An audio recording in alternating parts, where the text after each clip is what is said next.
Hi everyone, it's Tim from Booth.Events. We're going to have a look at a new feature called Kiosk Mode, which helps you manage your iPads from the web. So you can access this feature on the Devices and Uploads page. You might have already noticed it.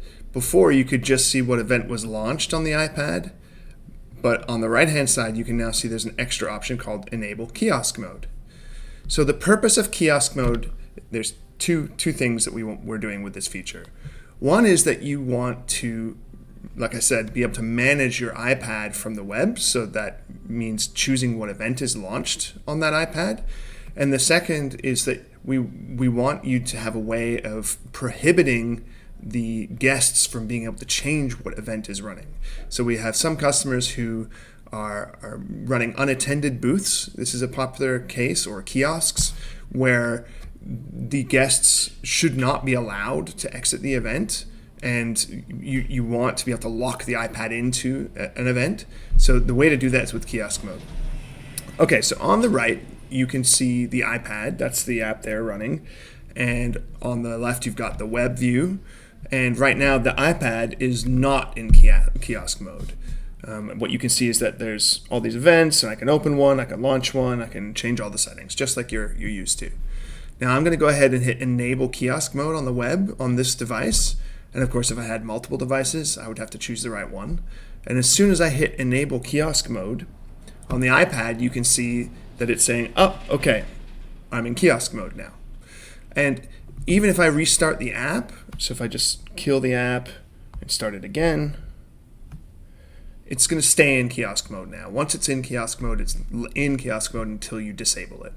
And if I had put this iPad in guided access mode, we have a help article to help you do that, then that means you can't leave the app either. So that means that the iPad was effectively locked, per se. Okay, great. So this screen tells you a few pieces of information. It gives you the device name, it tells you which account it's logged into, and it shows if it's online for internet access or not, and it helps you understand if there are any uploads or downloads that need to happen.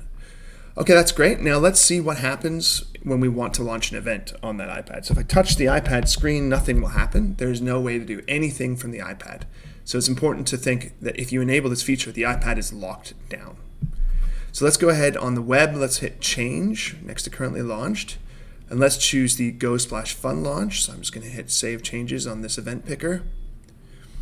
Okay, right away on the iPad, you can see as long as it's online, it immediately launches this event. Great. So the event's now launched just like you would expect, and I can see that reflected on the web. And there's an important thing. Remember I said how the iPad is locked down? If I hold two fingers down on the screen, you'll notice that the button on the iPad menu that is usually there to exit the event is not there.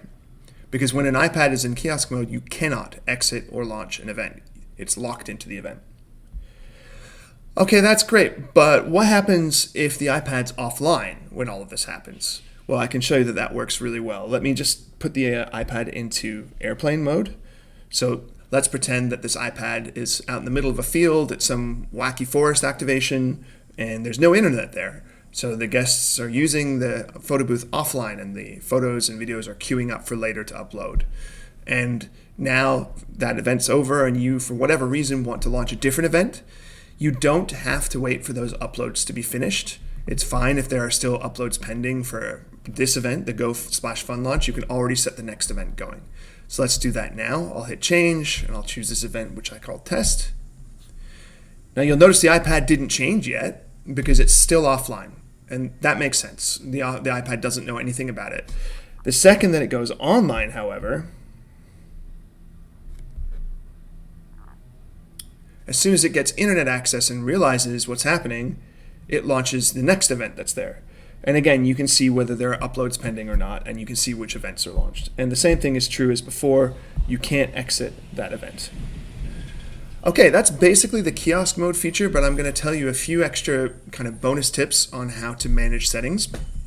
So the first thing is when you open an event, any changes that you make in here, they're automatically immediately applied to the iPad. The iPad, as long as it's online, as long as it has internet access, will pick up those changes immediately. That's not new. That's always been like that in Booth Events.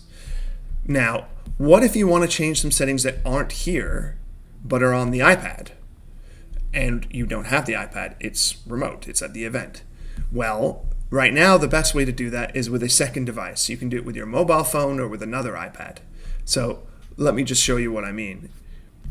I'm going to just disable kiosk mode for a second on this one, and I'm going to exit the event.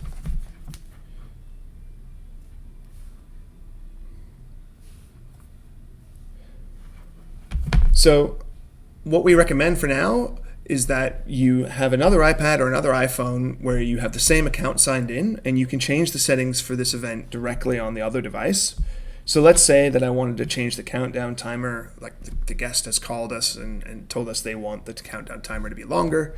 So we'll slide that slider up to 5 seconds. And as soon as I hit close, all the iPads that have that event now immediately have that change. So if you have another iPad running that event that's in kiosk mode, then it gets that change immediately as well. So what I'm saying is, if you have a bunch of iPads in kiosk mode, you can have one iPad that's your iPad, or you can do this on your iPhone as well. On your iPhone or your iPad, you can change the event settings, and it will automatically apply to all of the iPads out there, whether they're on kiosk mode or not. Okay. Thanks for watching. If you have any more questions, please hit the question mark on our website and then ask, and then send us an email here. And we usually respond within a couple of minutes during business hours and a couple of hours outside of business hours. Okay? Thanks a lot for watching.